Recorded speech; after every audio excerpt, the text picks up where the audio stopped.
নমস্কার, স্বাগত আপনাদের ত্রিপুরা নিউজ 8-এ। এই মুহূর্তে আমি আপনাদের সাথে রয়েছি পূজা। আমরা প্রতিনিয়ত রাজ্য রাজনৈতিক বিভিন্ন বিষয় নিয়ে আলোচনায় থাকি। সদ্য আমাদের রাজ্যে অনুষ্ঠিত হওয়া বলাই চলে বা শেষ হওয়া রাজ্যে 2024-এর লোকসভা নির্বাচন, এবং সেখানে আমরা দেখতে পাই যে উৎসবের মেজাজে অনুষ্ঠান বা বলাই চলে সেখানে একটি বড় উৎসব, গণতান্ত্রিক বড় উৎসব, এবং সেই উৎসবটি হয়েছে এবং সেখানে ফলাফলও প্রকাশিত হয়। সেই বিষয়গুলি তার পাশাপাশি সামনে রয়েছে আসন্ন পঞ্চায়েত নির্বাচন, এবং সেই পঞ্চায়েত নির্বাচন নিয়ে প্রত্যেকটি রাজনৈতিক দল ইতিমধ্যে ময়দানে নেমে পড়েছেন তাদের প্রস্তুতি নিয়ে। আগামী দিনে কোন দল পঞ্চায়েতে সেখানে তাদের ক্ষমতা আয়ন করবে তাকে নিয়ে কিন্তু আমরা দেখতে পাচ্ছি প্রত্যেকটি দলের প্রস্তুতি। সেই অনুযায়ী আজকে আমরা আলোচনায় থাকবো, এবং আজকে এই মুহূর্তে আমাদের সাথে আমরা এমনই একজন ব্যক্তিত্বকে পেয়ে গেছি যিনি বলাই চলে রাজ্যে একটি বিরোধী দলের সেখানে বলাই চলে যে গুরু দায়িত্ব পালন করছেন, অর্থাৎ কংগ্রেস দলের বর্তমানে যিনি সভাপতি রয়েছেন, আমাদের সাথে রয়েছেন আশিস কুমার সাহা স্যার। স্যার, প্রথমেই স্বাগত আপনাকে ত্রিপুরা নিউজ 8-এ। নমস্কার স্যার, প্রথমেই যে বিষয়টি আমরা জানতে চাইবো যে এই যে কংগ্রেস দল আপনি অনেকটা দিন যাবৎ সেখানে পরিচালনা করছেন, আপনি সভাপতি পদে রয়েছেন, আজকের দিনে দাঁড়িয়ে রাজ্যে কংগ্রেস দলের অবস্থান কি? গত এক বছর প্রায় অতিক্রান্ত হয়েছে। এই এক বছর দলের দায়িত্ব নিয়ে দলকে সংগঠিত করার জন্য, ঐক্যবদ্ধ করার জন্য দলের নেতৃস্থানীয় যারা আছে, একেবারে আমাদের বর্ষিয়ান নেতৃত্ব থেকে শুরু করে তৃণমূল স্তরের নেতাদের কাছে দলকে আরো বেশি করে তাদের কাছে পৌঁছে দেওয়ার জন্য, তাদেরকে যুক্ত করার যে অভিপ্রায়, সেটা নিয়ে কাজ করে যাচ্ছি। ভালো রেসপন্স পাচ্ছি। ধীরে ধীরে ধীরে ধীরে ত্রিপুরাতে এই কংগ্রেস দল একটা সংগঠিত শক্তি রূপে আত্মপ্রকাশ করছে।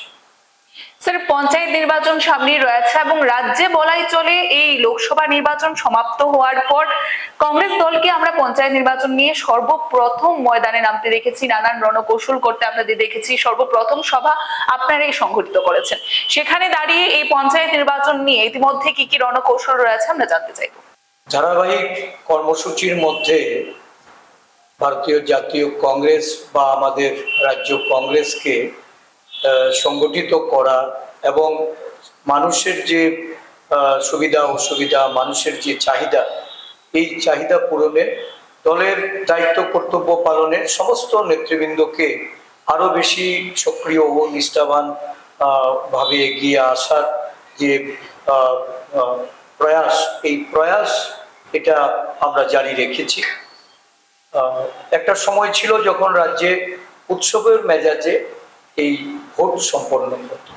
যে কোনো ভোটেই বিভিন্ন দল প্রতিদ্বন্দ্বিতা করত এবং প্রার্থীরা সেখানে গণতান্ত্রিক উপায়ে এই নির্বাচনগুলিতে লড়াই করত। জয় পরাজয় জনগণের ভোটের দ্বারা বা তাদের মতামত প্রকাশের মধ্য দিয়ে সেটা প্রতিফলিত হতো। কিন্তু দুর্ভাগ্য যে আজকে প্রায় 6 বছরের উপরে এই রাজ্যে একটা পরিবর্তন এসেছে। এক সময় বামফ্রন্টের 25 বছরের সরকার ছিল। সেই সময়কালেও নির্বাচনের বিষয়ে বিভিন্ন ধরনের অভিযোগ ছিল। একটা নির্বাচন মাত্রেই রাজনৈতিক সংঘর্ষ থেকে শুরু করে নানা ধরনের অভিযোগ উঠে আসে। কিন্তু গত 6 বছরে এই চিত্রটা সম্পূর্ণভাবে পাল্টে গেছে। বিজেপি দল শাসন ক্ষমতায় আসার পর এই রাজ্যে নির্বাচন আর উৎসব নেই, নির্বাচন এখন আতঙ্ক। যে কটা নির্বাচন এই রাজ্যে বিজেপির শাসনে সংগঠিত হয়েছে, প্রতিটা নির্বাচনে একটা আতঙ্কের পরিবেশ বিরাজ করেছে। এবং বলা যায় যে বিরোধী দলগুলি তাদের মত প্রকাশের অধিকার, তাদের রাজনৈতিক কর্মসূচি বাস্তবায়নের অধিকার ক্ষুণ্ণ করে সাধারণ ভোটদাতাদের, তাদেরকে যেভাবে ভোট কেন্দ্রে বা ভোটদানের পূর্বে বাড়ি বাড়ি গিয়ে ভোটদানের পর ফলাফল বেরোবার পর তাদের উপর আক্রমণ করা, বাড়ি ঘরে গিয়ে তাদের জীবন সম্পত্তি বিনষ্ট করে এই রাজ্যে ভোট প্রক্রিয়াকে পরিচালনা করে চলেছে এবং সেখানে রাজ্য সরকারের ভূমিকা অত্যন্ত কলঙ্কিত। রাজ্য সরকার এবং নির্বাচন কমিশন এই রাজ্যে সুষ্ঠু অবাধ নির্বাচন করাবার কোনো দায়িত্ব তারা পালন করতে পারেননি, তারা সম্পূর্ণরূপে ব্যর্থ। স্বাভাবিকভাবেই এই নির্বাচনে উৎসবের যে আগে মেজাজে মানুষ ভোটদান করতেন সেটা হারিয়ে গেছে। এখন নির্ভর করছে যে কোথায় কতটা মোকাবেলা করা যাবে, প্রতিরোধ করা যাবে। প্রতিরোধের মধ্য দিয়ে ভোটদাতারা এবং বিরোধী দলগুলি বা প্রতিদ্বন্দ্বী দলগুলি সেখানে তাদের নির্বাচন সম্পন্ন করতে বাধ্য হচ্ছে। স্যার, 2024 লোকসভা নির্বাচনের সময় আমরা দেখতে পেয়েছিলাম যখন পশ্চিম ত্রিপুরা আসনের যেদিন সেখানে ভোট দান প্রক্রিয়া ছিল, সেদিন আপনাদের বিশেষ অভিযোগ অনুসারে আমরা দেখতে পাই আপনারা কিছু স্টেপ নিয়েছিলেন। সেই স্টেপ অনুযায়ী কি কার্যকর হয়েছে আমরা একটু জানতে চাই। দেখুন, এই 2024-এর লোকসভা নির্বাচনের আগে থেকেই বিভিন্ন জায়গায় নানা রকম প্রতিবন্ধকতা, বিরোধী দলীয় যে প্রার্থীরা যারা ছিল, বিশেষ করে ইন্ডিয়া জোটের প্রার্থীকে বা ইন্ডিয়া জোটের প্রচার, ইন্ডিয়া জোটের নেতা কর্মীদের নানাভাবে তারা হেনস্থা করেছে, হুমকি প্রদর্শন করেছে। এবং নির্বাচনের দিন, বিশেষ করে নির্বাচনের আগের দিন রাত্রি থেকেই এটা শুরু হয়েছে।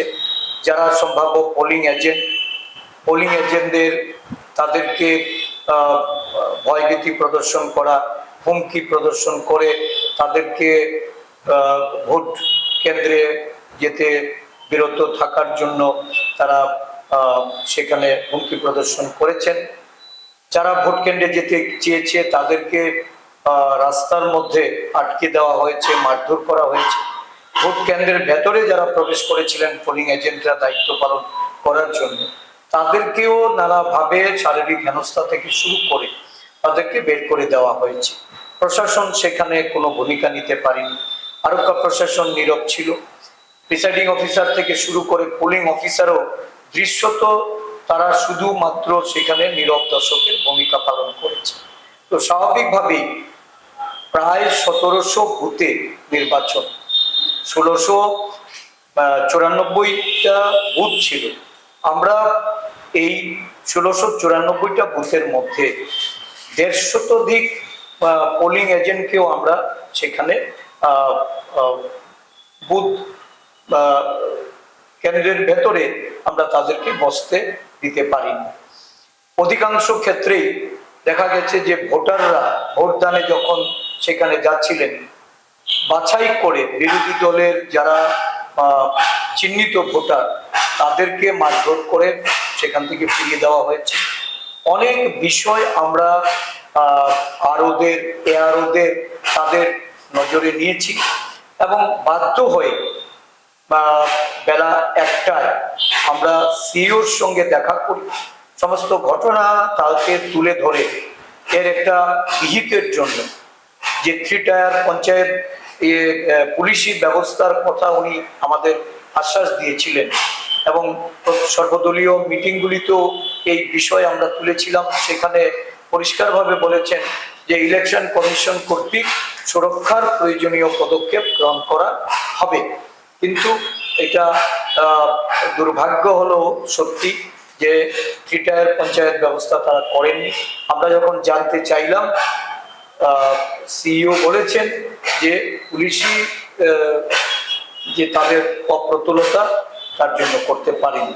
আসলে শাসক দলকে সুযোগ করে দেওয়ার লক্ষ্যে এই ধরনের পদক্ষেপ তারা ষড়যন্ত্র করে পরিকল্পনা মাফিক সেটাকে বাস্তবায়ন করেছে। যাই হোক, ভোটদান এটা গণতান্ত্রিক উপায়ে অবাধ এবং শান্তিপূর্ণভাবে সম্পন্ন হয়নি বলেই ফলাফলে বিস্তর ফারাক হয়েছে। বহু ভোটাররা ভোট দিতে পারেননি। যারা ভোট দিতে পারেননি, বিভিন্ন বুথে এই বিজেপি গুন্ডারা তারা সেখানে গিয়ে প্রিসাইডিং অফিসার, পোলিং অফিসার তাদের নীরবতার সুযোগ নিয়ে তারা ফলস ভোট প্রদান করেছেন। আরক্ষা প্রশাসনের যে দায়িত্ব পালন করার কথা ছিল সেই দায়িত্ব পালন করা এটা তাদেরকে দেখা যায়নি। যার ফলে একটা বিপুল সংখ্যক ভোট বিজেপি দলের তার অনুকূলে তারা টেনে নিয়ে তারা পার্থক্যটা বাড়িয়েছে। আমরা চেষ্টা করেছিলাম যে এটাকে প্রতিরোধ করা, সব জায়গায় প্রতিরোধ করতে পারিনি, কিন্তু যেখানে যেখানে প্রতিরোধ হয়েছে দেখবেন ফলাফল তার উল্টো। যে বুথগুলিতে আমাদের এজেন্ট ছিল বা যেখানে আমাদের কর্মীরা ভোট দেওয়ার বিষয়ে যারা সক্ষম হয়েছে সেই বুথগুলিতে আমরা জয়লাভ করেছি।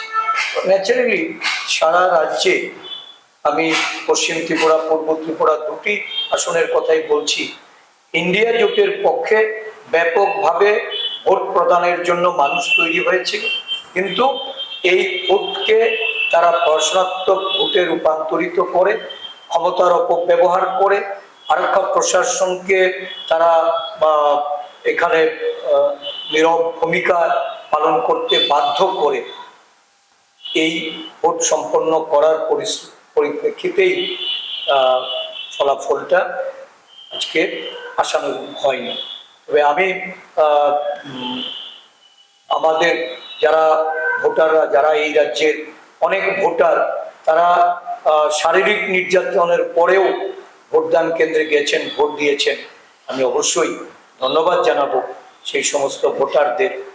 আজকে প্রতিবাদ প্রতিরোধ ছাড়া কোনো অবস্থাকে শাসক দলকে ঠেকানো সম্ভব নয়, যার জন্য আমরা গোড়া থেকেই এই বিষয়টাকে মাথায় রেখে আমরা সাংগঠনিক শক্তি বৃদ্ধিতে নজর দিয়েছি। লোকসভা নির্বাচনের পর মুহূর্ত থেকেই সারা রাজ্য জুড়ে আমরা কাজ শুরু করেছি এবং চেষ্টা করে যাচ্ছি প্রতিরোধের মাধ্যমে এই পঞ্চায়েত নির্বাচনে প্রতিদ্বন্দ্বিতা করতে। কারণ বিগত 2019 সালে পঞ্চায়েত নির্বাচনের যে আমাদের রাজ্যে যে অতীত, এটা অত্যন্ত কলঙ্কজনক।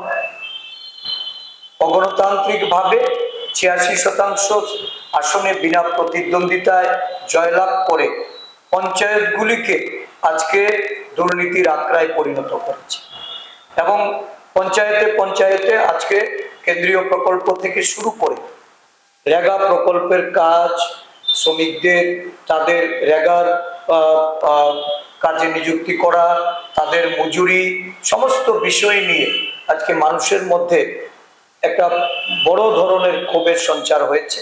এই পঞ্চায়েত নির্বাচনে গণতান্ত্রিক উপায়ে সুষ্ঠু অবাধ ভোট হলে শাসক দল বুঝে গেছে যে এখানে তারা নির্বাচনে নিশ্চিত পরাজয়, এবং এই পরাজয়কে ঠেকানোর জন্য রাজ্য নির্বাচন কমিশনের কে কক্ষিগত করে তারা এই নির্বাচনেও ক্ষমতার অপব্যবহার মাধ্যমে জয়লাভ করার চেষ্টা নিয়েছে। গুন্ডা বাহিনী লেলিয়ে দিয়ে সর্বদলীয় মিটিংয়ে যেতে বাধা দেওয়া হচ্ছে। আমার ইলেকট্রাল রোল, যেটা আমাদের এই নির্বাচনের যে ভোটার তালিকা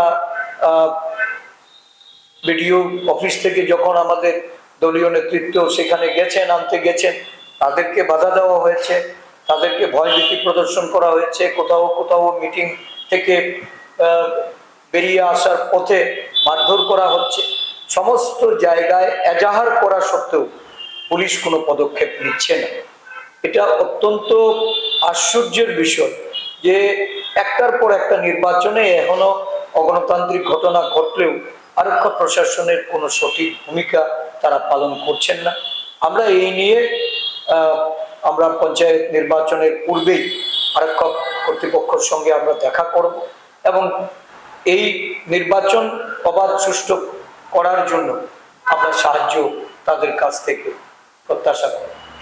স্যার, প্রার্থীর বিষয় নিয়ে আমরা আপনাদের একটা সভা হতে দেখেছি এবং সেখানে প্রার্থী তালিকা চূড়ান্ত হয়েছে কিনা সেই বিষয়টা আমরা জানতে চাইবো, এবং আরো একটি বিষয় জানতে চাইবো 2024 লোকসভা নির্বাচন এবং তার প্রাক মুহূর্তে আমরা দেখতে পেয়েছিলাম যে আপনারা সিপিআইএম দলের সাথে এক মঞ্চে হয়ে সেখানে প্রার্থীদের নাম ঘোষণা করেছিলেন এবং একসাথে আপনারা প্রচারও করেছিলেন। এবারে পঞ্চায়েত নির্বাচনেও কি আমরা সেই একই বিষয় দেখতে পাবো কিনা, কোন কোন আসনে আপনারা বন্টন হবেন, সেগুলো আমরা একটু জানতে চাইবো। গত 22শে মে আমরা 35টি প্রশাসনিক ব্লক, এই ব্লকের যে পঞ্চায়েত নির্বাচন অনুষ্ঠিত হবে, এই নির্বাচন উপলক্ষে 35টি ব্লকের জন্যই প্রদেশ কংগ্রেসের পক্ষ থেকে আমরা পর্যবেক্ষক নিয়োগ করেছিলাম এবং জেলা সভাপতি ব্লক সভাপতিদের সাথে আলাপ আলোচনা করে 30 তারিখের মধ্যে তাদেরকে পঞ্চায়েত সমিতি এবং জেলা পরিষদে প্রার্থী বাছাইয়ের জন্য আমরা নির্দেশ প্রদান করেছি। গতকালকে মানে 6ই মে আমাদের যে পর্যবেক্ষকদের জেলা সভাপতি এবং ব্লক সভাপতিদের ডেকে আমরা যে সভা সেখানে করেছি, সেই সভায় আমরা তাদের কাছ থেকে যে রিপোর্ট পেয়েছি, অনেক ক্ষেত্রেই তারা প্রার্থী বাছাইয়ের থেকে শুরু করে এবং বিভিন্ন পঞ্চায়েতে যে কথাটা অনেকেই উঠে আসছে বা বলছেন, আমরা ইন্ডিয়া জোট সর্বভারতীয় ক্ষেত্রে আমাদের জাতীয় কংগ্রেস দল সহ 28টি দলের ইন্ডিয়া জোট সারা দেশে, এটা বর্তমানে আমাদের এই জোট শাসক দলের বিরুদ্ধে আমাদের জোটের নেতৃত্ব সেখানে এটা প্রতীয়মান হচ্ছে বা এটা কাজ করে চলেছে। আমাদের রাজ্যে আমরা বিগত দিনে দুটি নির্বাচনে আমরা আসন ভাগাভাগি করে আমরা সেখানে লড়াই করেছি। যেহেতু পঞ্চায়েত নির্বাচন এবং তৃণমূল স্তরে এই নির্বাচন হয়ে থাকে, এই নির্বাচনে আমরা আমাদের দলীয় নেতৃত্বের মতামত নিয়ে আমাদের প্রদেশ কংগ্রেসের পক্ষ থেকে আমরা জানিয়ে দিয়েছি যে এটা তৃণমূল স্তরে যেহেতু আমাদের প্রার্থী বাছাই করতে হবে, সেখানে প্রতিদ্বন্দ্বিতা হবে, তো যারা আমাদের ব্লক লেভেল নেতৃবৃন্দ আছেন বা জেলা স্তরের নেতৃবৃন্দরা আছেন, তারা সেই অঞ্চলের অবস্থান অনুযায়ী পরিস্থিতি অনুযায়ী তারা নিজেরা সিদ্ধান্ত নেবে। যেখানে যে ধরনের সিদ্ধান্ত তারা গ্রহণ করবে, প্রদেশ কংগ্রেস সেই সিদ্ধান্তের প্রতি আমরা আমাদের যে সমর্থন সহযোগিতা আমরা করব। স্যার, সিপিআইএম দলের সাথে যে বিষয়টা আমরা জানতে চেয়েছিলাম, এখানে কি আমরা এক মঞ্চে হতে দেখবো বা একই সাথে আমরা বা যে ব্লকগুলি রয়েছে সেখানে যে প্রার্থীদের নাম রয়েছে সেই প্রার্থীর নাম বন্টনের ক্ষেত্রেও কি পূর্বেকার নির্বাচনের মতোই আমরা দেখতে পাবো যে কিছু প্রার্থী সিপিআইএম থেকে হবে, কিছু কংগ্রেস থেকে, এমনটাকে আমরা দেখতে পাবো? না, দেখুন, পঞ্চায়েত স্তরে আমাদের যারা নেতৃত্ব তারা যে সিদ্ধান্ত নেবেন সেই সিদ্ধান্ত অনুযায়ী দল চলবে।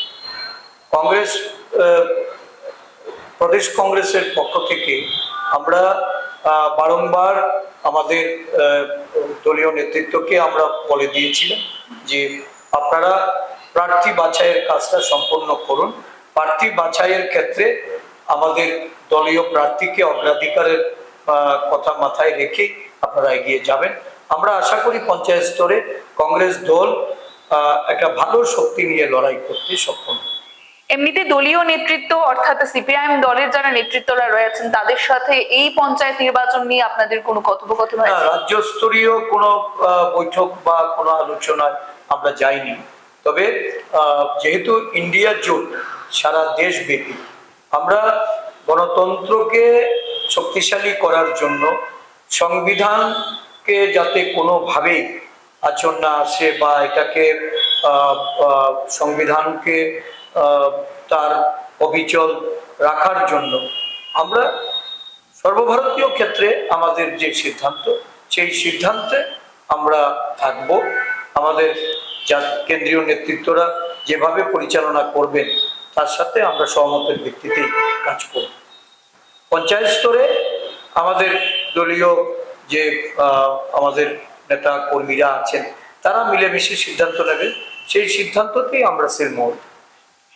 একেবারে আজ থেকে 2-3 দিন পূর্বে আমরা এমন একটি ঘটনা দেখতে পাই, রাজ্যে শিক্ষা সম্বন্ধীয় একটি বিষয়ে এসএফআই এবং যে টিএসসি রয়েছে তারা আন্দোলন করেছিলেন রাজপথে, আমরা সেই বিষয়টি দেখতে পাই এবং সেখানে প্রকাশ্যে সেই যে ছাত্র সংগঠনগুলি রয়েছে তাদের অভিযোগ ছিল যে শাসক দলীয় কোনো নেতৃত্ব নাকি সেখানে গুন্ডামি করেছে, এমনটাই তাদের অভিযোগ ছিল, যেটা প্রত্যেকেই দেখতে পেয়েছিল, সেখানে ক্যামেরায় ধরা পড়েছে।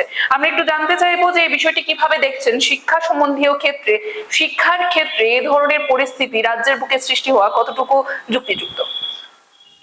প্রথমত, এই রাজ্যে শিক্ষা বলুন, স্বাস্থ্য বলুন, পিডব্লিউডি, যেটা রাস্তাঘাট নির্মাণ, পানীয় জল, এই নিয়ে বিভিন্ন সময়ে আমরা কথা বলেছি, আন্দোলন চলছে সারা রাজ্যব্যাপী। বিভিন্ন আমাদের নেতৃত্বরা এই বিষয় নিয়ে ডেপুটেশনে যাচ্ছে। শিক্ষার খুব বেহাল অবস্থা।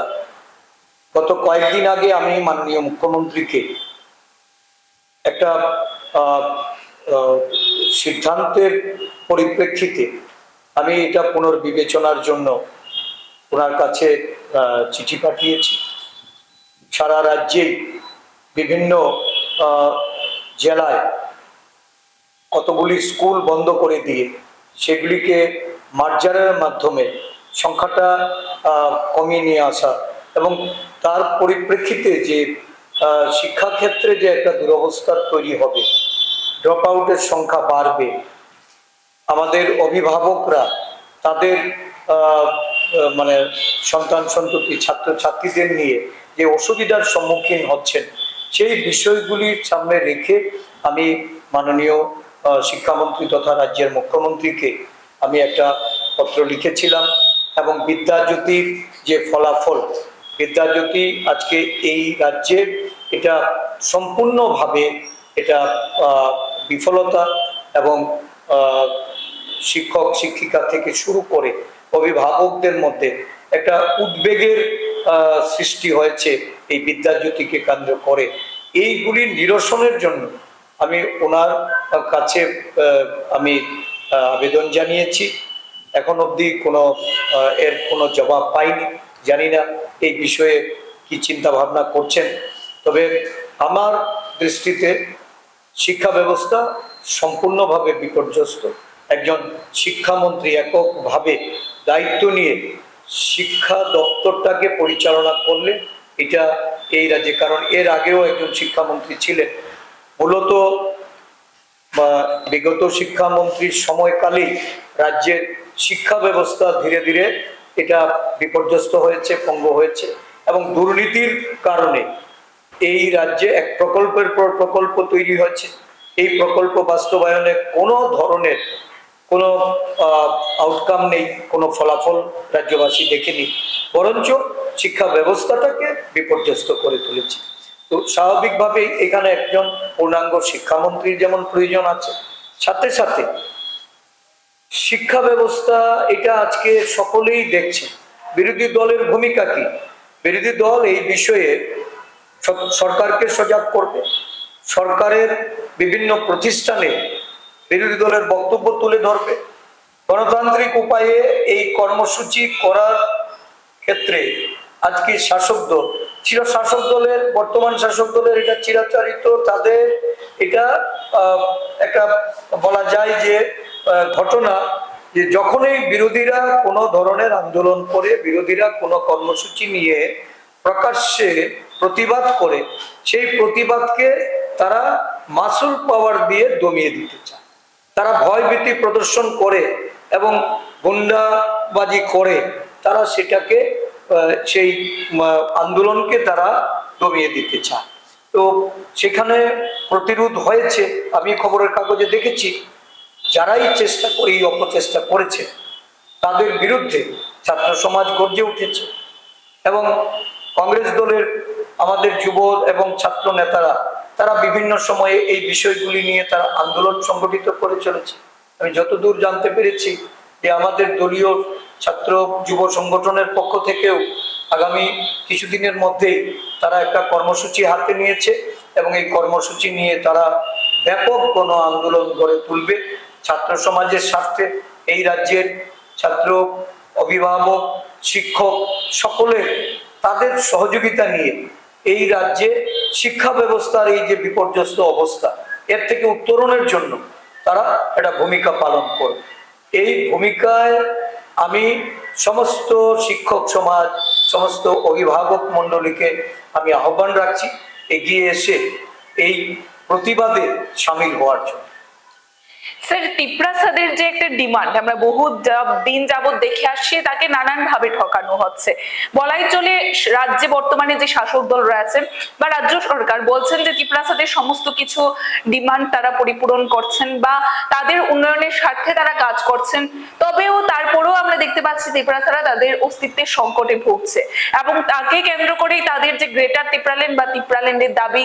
যদি বলি আমরা আইপিএফটি দলও একটা সময় তাদের এই তিপ্রাল্যান্ড বলে তিপ্রাসাদের ইমোশন নিয়ে খেলেছেন এবং তাদেরকে ঠকানো হয়েছে, এবং বর্তমানে গ্রেটার তিপ্রাল্যান্ডের নাম করে অন্য আরেকটি রাজনৈতিক দল, সেখানে দেখা যাচ্ছে যে একটা সময় ওয়ান লাস্ট ফাইট বলা হচ্ছে, একটা সময় নো কম্প্রোমাইজ, এবং অ্যাকর্ড থেকে শুরু করে আমরা যদি দেখি যে সেখানে ইন্টারলকিউটার নানান বিষয় আমরা দেখতে পাচ্ছি, কিন্তু শেষ পর্যন্ত কোনোখানে কিন্তু সেখানে তিপ্রাসাদের যে ডিমান্ড গ্রেটার তিপ্রাল্যান্ড তা কিন্তু পূরণ করা হচ্ছে না। কিভাবে দেখছেন বিষয়টাকে, যে তিপ্রাসাদের নানান ভাবে ঠকানো হচ্ছে, বা আপনাদের স্ট্যান্ড কি থাকবে তাদের জন্য আগামী দিনে, সেটা একটু জানতে চাই।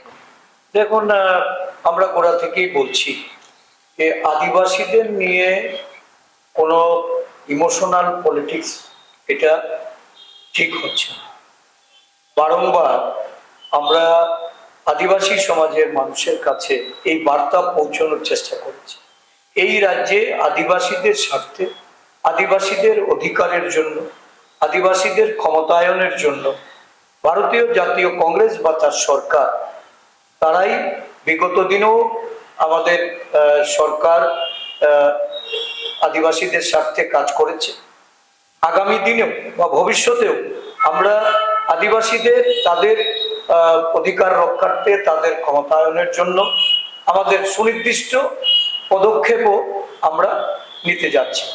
প্রথমত আমি বলবো যে এডিসি গঠন থেকে শুরু করে, যেটা সংবিধান সংশোধন করার মধ্য দিয়ে এটা হয়েছে, বা এই রাজ্যে আমরা জোট সরকারের সময়কালে আমরা দেখেছি যে এখানে একটা বিরাট সংখ্যক যুবক যুবতীদের তাদেরকে কর্মসংস্থানের ব্যবস্থা করে দিয়ে স্পেশাল ড্রাইভের মাধ্যমে হাজার হাজার যুবক যুবতীর চাকরি প্রদান থেকে শুরু করে রাজীব গান্ধী বিজয় রামখলজির সঙ্গে অ্যাকর্ড করে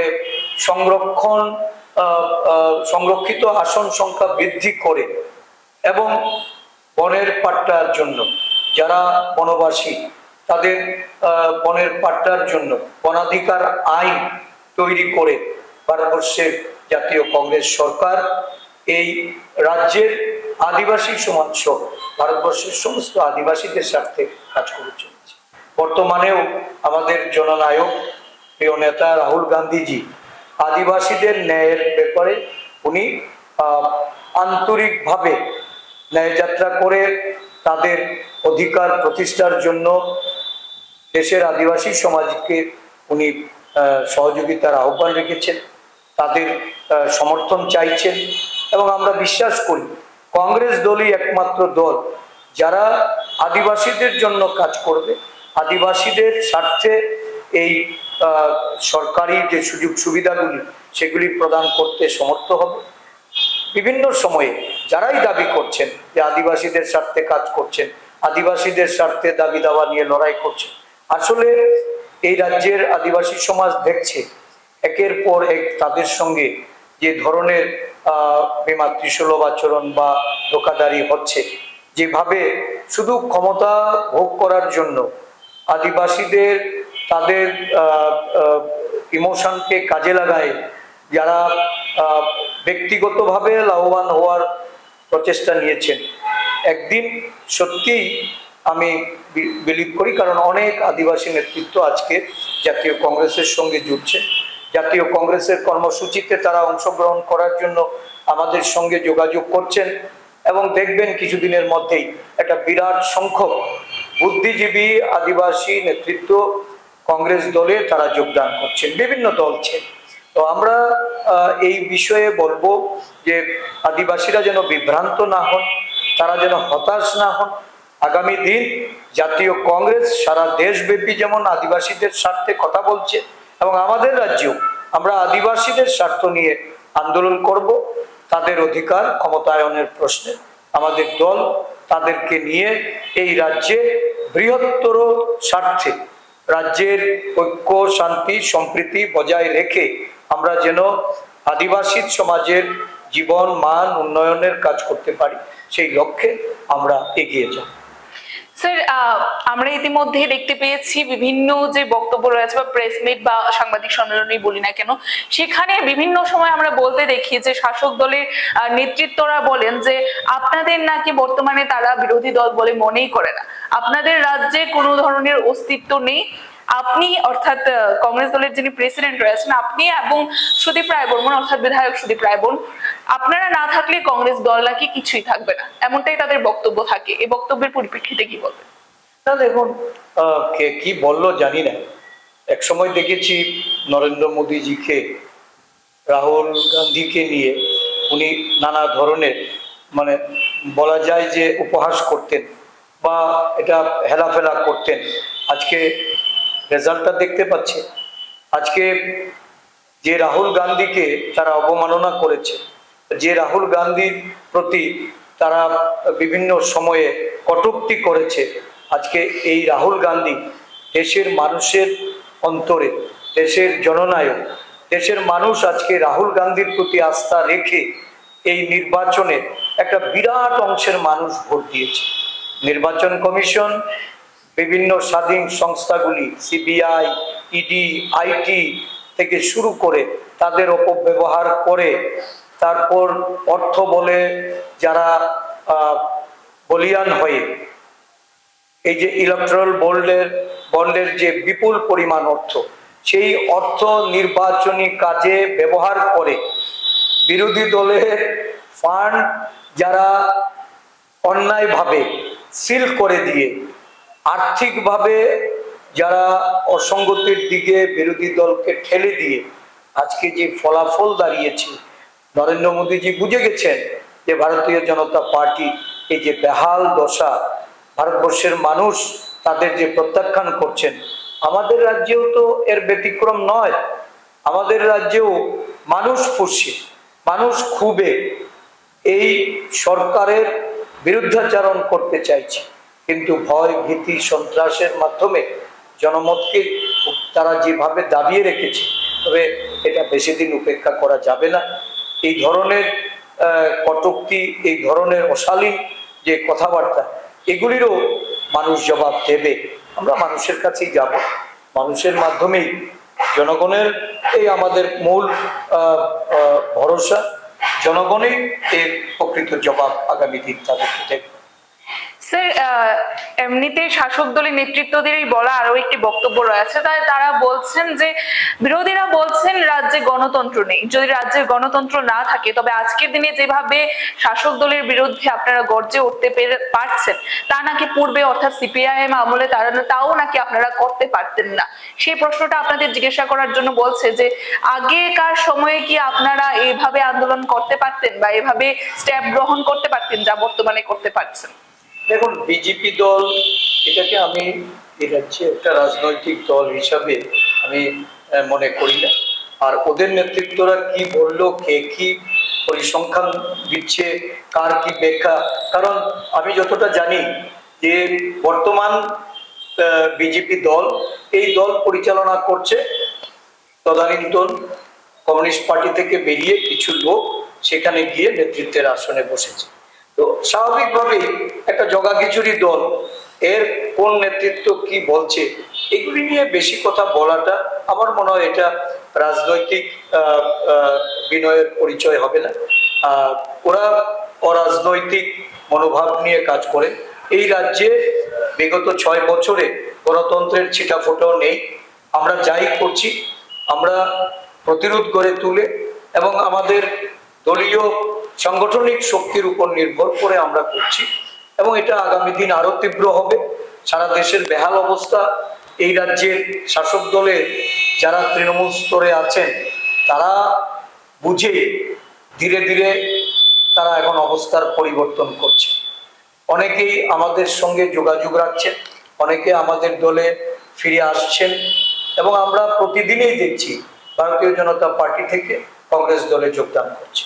তো স্বাভাবিকভাবেই এটা রাজনৈতিক পরিবেশ যেখানে আজকে বিনিষ্ট করা হয়েছে, এই রাজনৈতিক পরিবেশ, যারা বিজেপি দলেও আছে, বিজেপি দলেও যারা আদর্শের সঙ্গে নিষ্ঠার সঙ্গে কাজ করতে চান, তারা সেই দলে খুব বেশি দিন থাকতে পারবে না, তারাও বেরিয়ে আসছেন। এবং আগামী দিন ভারতবর্ষে ভারতীয় জাতীয় কংগ্রেসের নেতৃত্বে ইন্ডিয়ার জোট শক্তিশালী হচ্ছে।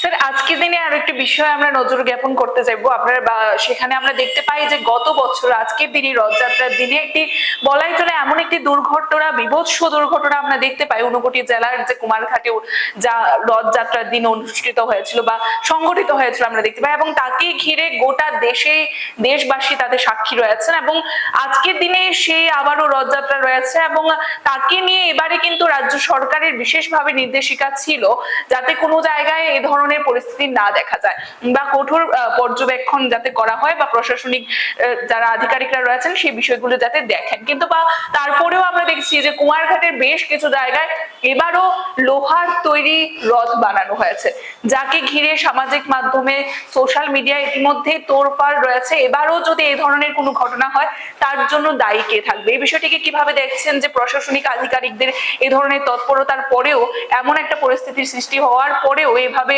আবারও রথ তৈরি করা, কিভাবে দেখছেন বিষয়টি? আমি প্রথমেই রথযাত্রা উপলক্ষে রাজ্যবাসীকে প্রদেশ কংগ্রেসের পক্ষ থেকে আমি শুভেচ্ছা জানাবো। আমাদের এই যে উৎসব, রথ উৎসব, এটা আনন্দের উৎসব। এই উৎসবে সমস্ত ধর্মপ্রাণ মানুষ, জাতি, ধর্ম, সম্প্রদায় নির্বিশেষে সকলেই এই উৎসবে তারা মিলিত হন।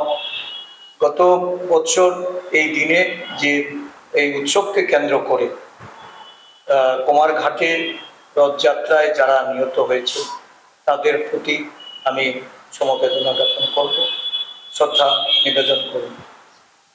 এটা ঠিক যে এই ঘটনা নিয়ে আমরা বিভিন্ন সময়ে প্রশাসনিক হস্তক্ষেপ বা এই ঘটনার পূর্ণাঙ্গ তদন্ত করে যারা ঘটনার জন্য দোষী সাব্যস্ত হবে তাদেরকে বিরুদ্ধে কঠোর ব্যবস্থার কথা আমরা বললেও তদন্ত আজ অবধি কি বেরোলো এটাও কেউ জানতে পারি। তদন্ত শেষ হয়েছে কিনা, তার রিপোর্টে কি ছিল, সেই রিপোর্ট মোতাবেক কি অ্যাকশন নেওয়া হয়েছে, সেগুলি সম্পর্কে সরকার সম্পূর্ণ নির্বিকার, প্রশাসন উদাসীন। স্বাভাবিকভাবেই সতর্কতামূলক যে ব্যবস্থাপনা সেগুলি গ্রহণ করার জন্য আমি দেখলাম প্রশাসনের তরফ থেকে কিছু কিছু পদক্ষেপের কথা বিভিন্ন মিডিয়াতে এসছে।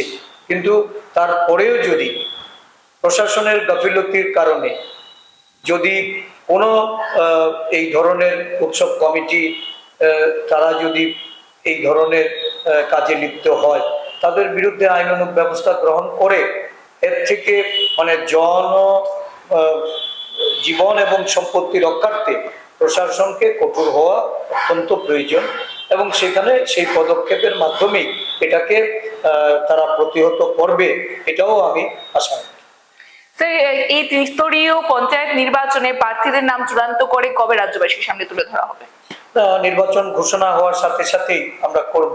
তবে একটা অদ্ভুত বিষয় আমার নজরে এসে আজকে দেখলাম, খবরের কাগজে বেরিয়েছে যে নির্বাচন ঘোষণার কথা আমরাও জেনেছিলাম যে শুক্রবার নয়তো শনিবারে সেটা হতে যাচ্ছে, কিন্তু দেখলাম একটা খবরের কাগজে, কয়েকটা খবরের কাগজেই সেটা বেরিয়েছে, বিশেষ করে প্রতিবাদী কলম, ত্রিপুরা দর্পণে নিউজ হয়েছে যে কোনো একজন প্রার্থীকে শহর থেকে, যার শহরের ভোটার তালিকায় নাম আছে, তার ভোটার তালিকায় নাম গ্রামাঞ্চলে লিপিবদ্ধ করে তাকে ভোটে প্রতিদ্বন্দ্বিতা করার সুযোগ করে দেওয়ার জন্য নির্বাচন কমিশন দায়িত্ব নিয়েছে। এই নির্বাচন কমিশনের এই হলো মানে ভিন্ন ভূমিকা, এটা অত্যন্ত নিন্দনীয়। আমি ব্যক্তিগতভাবে মনে করি যে এই বিষয়টাতে নির্বাচন কমিশন হস্তক্ষেপ করে এটাকে অবিলম্বে বন্ধ করে।